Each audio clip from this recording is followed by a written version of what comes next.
In today's episode of the Great Orator Podcast, we talk about the word creativity.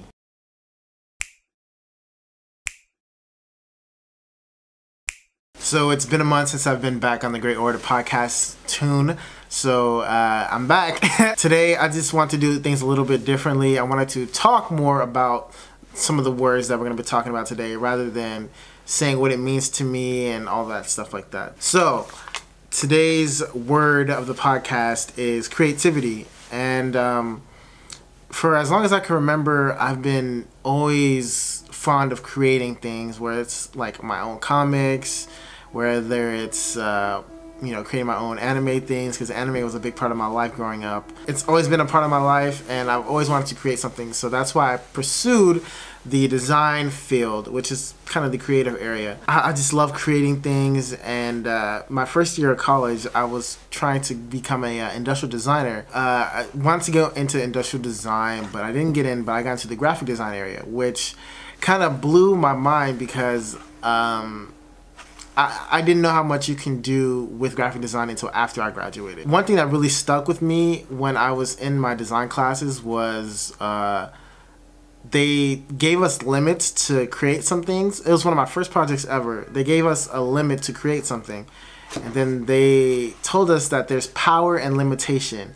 And that's been stuck with me ever since I can remember now. That's why I like entrepreneurship so much, is because you can create anything and no one can tell you anything else. Like, you can make money off of doing what you love, and especially nowadays, since entrepreneurship is very encouraged and it's highly put on a pedestal, I just think that it's so awesome. And back to the creative space, being a graphic designer, I feel like I have so much more freedom, not only to design my own things that I want to see, but also come at things from a different angle, because again, design students are kind of like art students, and the fact that you have to create something that not only sticks out, but something that makes sense and is of you. It's kind of crazy that not a lot of people are creative, or in a sense of they can make what they think.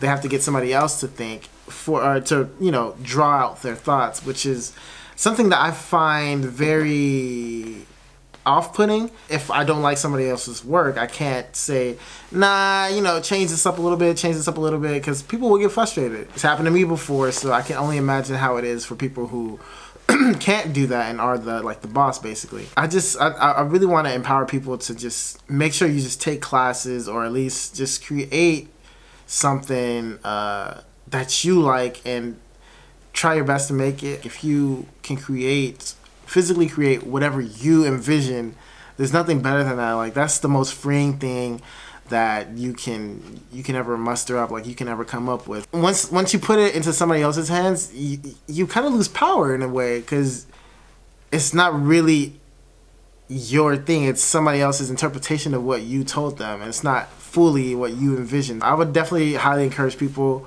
who don't know, who are undecided in college or whatever, who just don't know what to do, just take up something creative, jot it on paper if you can, put it on computer and digitize it. It's just, creativity is just everything. It's just everything. And even if you're limited to some things, create within that limitations. Like I said earlier, there's power in limitations. You don't have to, you just come at limitations at a different perspective and be free in those limitations. Thank you for listening to this episode of the podcast, or watching this because it's on YouTube. Thank you guys so much for supporting me. I have now 29 subscribers, almost 30 subscribers. Even though subscribers don't really matter at this point for me anymore, I just love the fact that I can create content like this and give it to everybody. So thank y'all for the support, and I will see you in the next episode.